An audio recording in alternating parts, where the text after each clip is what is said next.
1, 2, 3. Hello and welcome to the Narc Alert, the channel where we look at different YouTubers and celebrities and point out some traits that they seem to show that fall within the spectrum of narcissistic personality disorder, or NPD.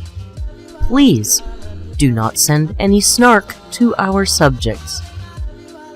Hello, hola, I hope we had a great week.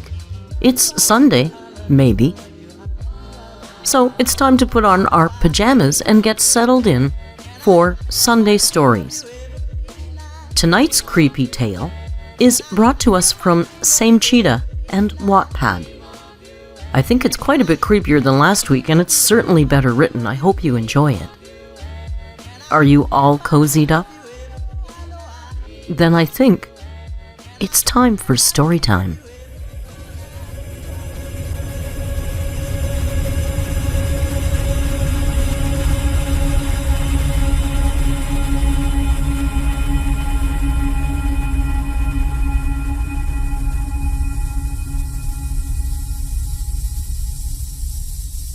This happened to me when I was 12 years old.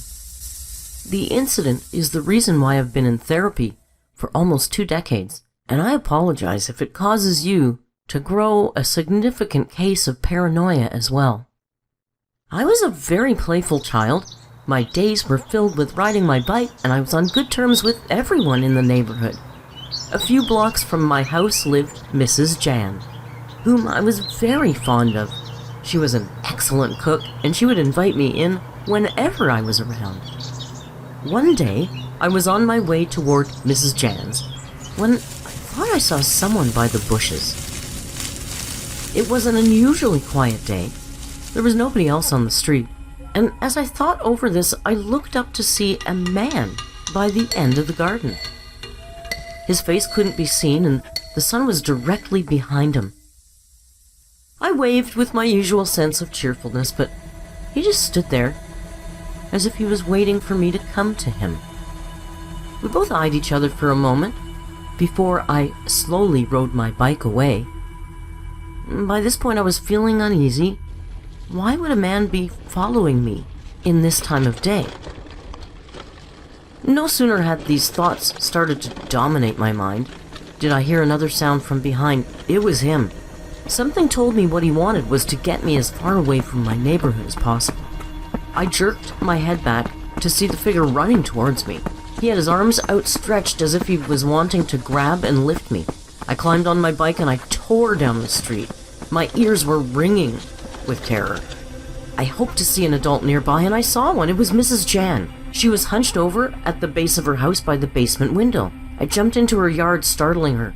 She didn't catch most of what I rambled, as I was too terrified to fill her in. Mrs. Jan told me to calm down and pulled me into the house. She assured me that everything would be fine, and she would go inspect herself. I begged her not to go out, but Mrs. Jan wouldn't listen. She took me into a room off the hall, telling me she'd be back soon. I didn't even get a chance to argue. She pushed me in and closed the door. I heard the sound of the lock clicking, and then everything was quiet. Seconds passed. Minutes went by. There was no sound of Mrs. Jan coming back. Did something happen to her? Was there a chance she was still outside? Since the door was locked, I hurried to the window. The street was empty as ever, and the sun was coming down. With the arrival of dusk almost here, my desperation was at its highest, and I grabbed a paperweight on the desk, hurling it at the doorknob to try and break it. Before I could leave the room, I saw a shadow fall by the window. My heart stopped. It was the man who'd been following me. He was hunched outside, as if looking for a particular spot. He had a large bag in his hand, and it looked like there was something stuffed in it. It felt as if several hands were reaching over into me and pulling my lungs out. I couldn't breathe. I was sure it was Mrs. Jan in that bag. I backed out of the room, but I didn't leave the house. The man was outside, and I was certain he would be able to grab me if I went there. Then I heard the noise of thuds coming from the kitchen. He was attempting to break in through the back door. My eyes fell on a door to my left that was ajar. It was the entrance to the cellar. It looked like Mrs. Jan had forgotten to lock it, and its withered appearance made it look like the ideal place to hide. I ran in and I shut the door. There was a long, winding stairway to the bottom. In the darkness, I couldn't see anything other than the first few steps. From outside, I heard the sound of footsteps on the oak wood floor in the hall. My fear of getting caught was greater than the dark, and I climbed down the steps into the blackness of the cellar.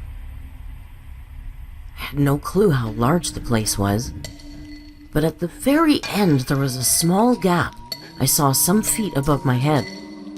It looked big enough to force my way through. But before I could take a step, I realized something. There was a horrible stench down here. It smelled like rotting flesh and feces. The revolting smell almost made me pass out. I fell to my knees with the mixture of terror and nausea setting in. The air itself down here was boiling. It was like my skin was being rubbed against a blunt blade. I crawled through the ground toward the light, only to feel the source of the stench.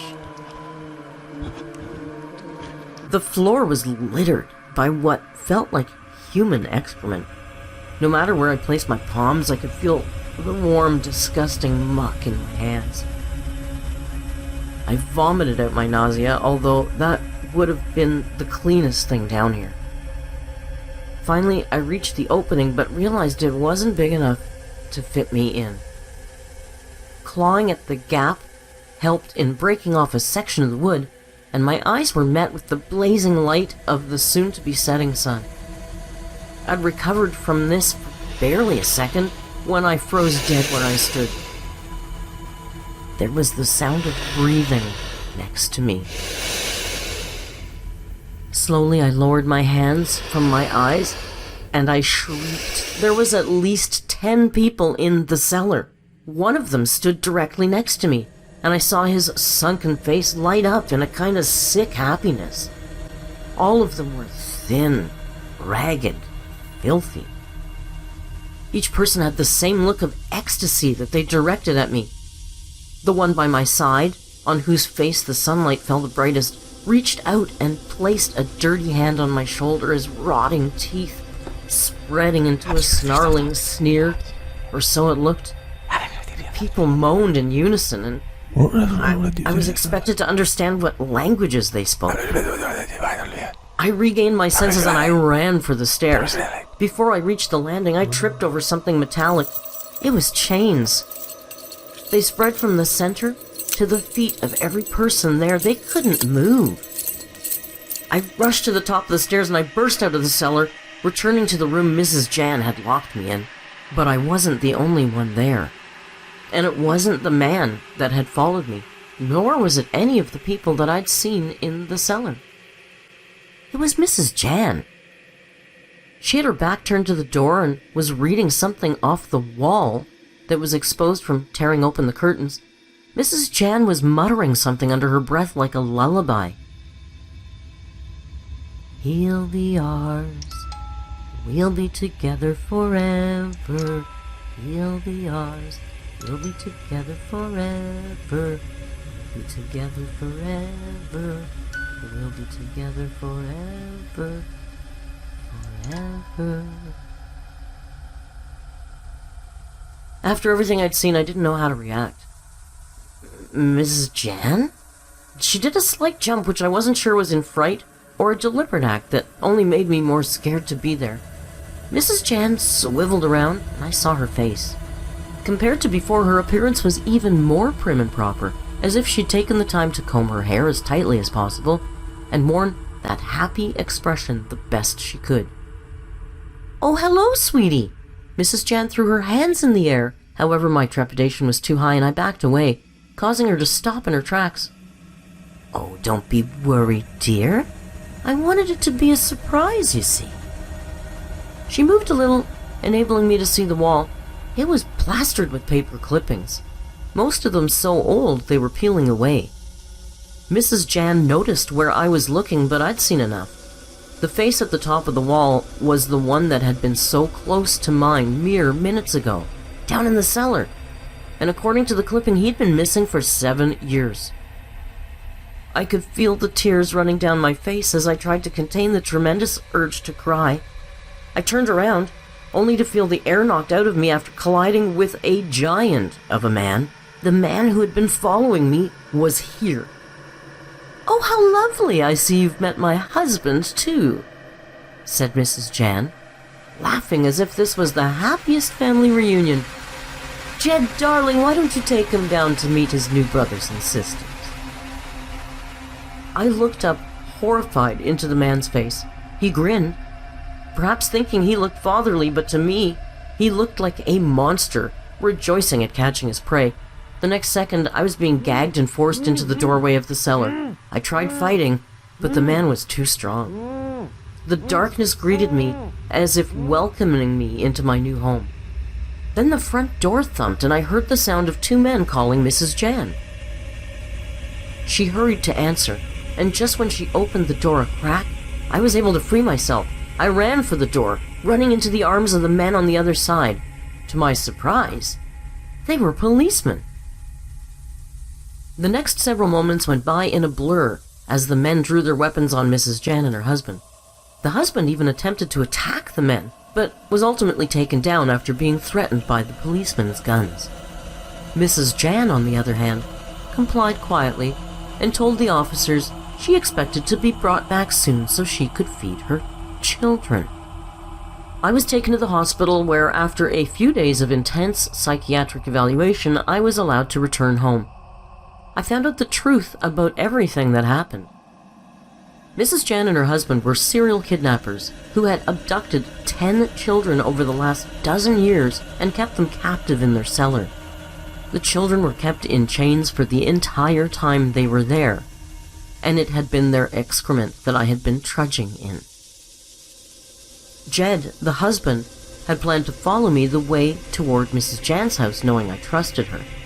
And when I approached Mrs. Jan, she had been hunched toward the crack of one of her prisoners had managed to make. This was the gap the police officers had seen the captives in the cellar. It was just my luck the 2 happened to be in the neighborhood at the time. Several of the victims had been in chains for a decade. One of them was as old as 29. Last I'd heard of them, they tried to reintegrate into society but were still under psychiatric evaluation. As for me, my days as the friendly, playful child were over, and I never regained that part of my personality. Now that I've grown up, I want people to be alert with their children and make sure they know where they're going. Who knows? There might be more Mrs. Jans out there waiting to prey on an innocent child.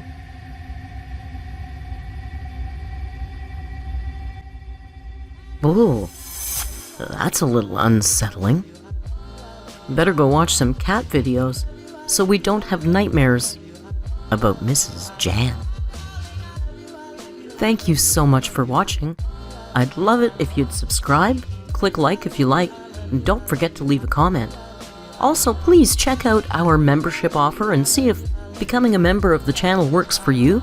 I think we're giving you some pretty good perks. Either way, I appreciate you and your time. Thanks again for watching. Now go, be kind. Hasta luego.